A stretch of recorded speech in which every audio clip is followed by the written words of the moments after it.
John Godfrey in Tumwater, Washington. Wasn't there a beer that came from Tumwater? It's maybe it was the Hams, the beer of sky blue water. I don't remember, but Tumwater, Washington. Seems to me that's beer related, and at least in my aging memory. He says, my question is, how do hi-fi companies justify or determine how much they charge for their products? I know it's mainly based on material, staffing, sales volume, and other overhead costs. Yet when I read about a preamp costing $54,000, it's a bit hard for me to comprehend if that preamp is truly a $47,000 improvement over, say, your BHK signature preamp.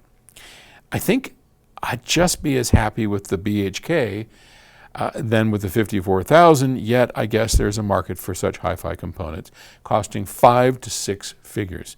Thanks for considering this question and keep up the good work. You are welcome. That's a tough one because we've talked about it before. Is a $54,000 preamp in general better than our $5,000 preamp? Well, definitely not $50,000 better in terms of what you pay and what you get. And so we call that diminishing returns. Now, we try not to do that at PS Audio. We try very hard, and of course, we don't make $50,000 preamps. I don't think we ever would. But if we did, you can imagine that it would be so much better that it would be like a no-brainer. If you had that kind of money, then absolutely it would be worth it. But that's generally not the case. And that's also one of the reasons why we don't make that, because I don't know that we know how to make a preamp that would actually justify its cost. I really don't. And I'm not, as an owner in the company, I'm not too interested in the diminishing returns formula. So, and by that, let me explain what that means. So, a 6-figure preamplifier, if you had one of those, and you compared it to, say, our $5,000 preamp, or any reasonable $5,000 preamp, we've already established that there isn't 5 times or 10 times more, it's not 10 times better. Maybe it's 1.5 times better or 2, it is clearly better in many cases. And then you have to decide, because of that diminishing returns, is that worth it to you to spend that much more money to get that much more performance? And that's going to have to be an individual decision. And I'm not going to question any of that because I've done, I drive an expensive car and I have my reasons for it. Is it that much better than a car half its price? Well, I think it is, and that's why I did it, but probably not. That probably falls into that diminishing return stuff. So if we want to talk about how products are priced, and we've discussed this before, but I like going over things more than a few times because every time we go through it, I say something a little bit different, and maybe you get a little bit better, greater insight into the process.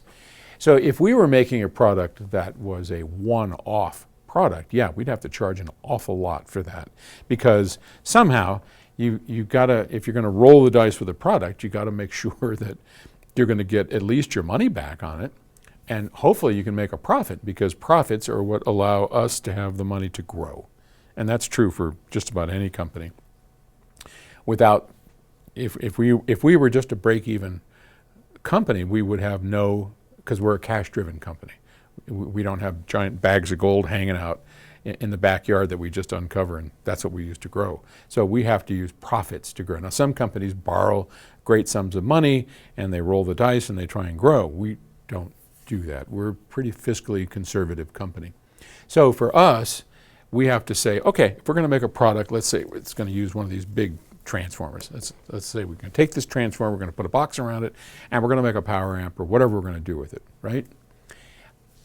As CEO of the company, I have to say, okay, are we going to sell enough of those to make back our investment? Because, to bring a product to market's usually, couple $100,000 in time and all of that. So we got to be able to figure out if can we make it back. Now, we don't price our products with that in mind.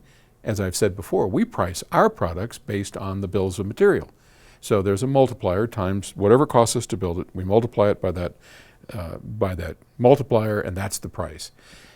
Where we try and make up for all the money that we invested to get us to the point of building a product, that's where the numbers come in. Can we sell enough of them that over a year, 2, 3 years, we can make back the investment that we put into it in engineering and all the crazy stuff that goes into building a product? So that's how we do it. How other people do it, I don't know. I do know a number of my compadres will look at and say, I want to compete in the $50,000 range of preamps. So they work it backwards. They want to be in that space. Great. What does a $50,000 preamp look like? Well, it's going to have all this machined, gingerbread on it, and it's going to have all this. It has to look like $50,000. It does. And then it has to live up and has to be better than this, this, and this, so that they'll work on it. And it's sort of engineered by reverse. And then they come up with something that justifies its price. That's typically how that's done. It's not true for everybody, but that's typically how it's done. All right, I've rambled enough. So I'll talk to you later. Bye.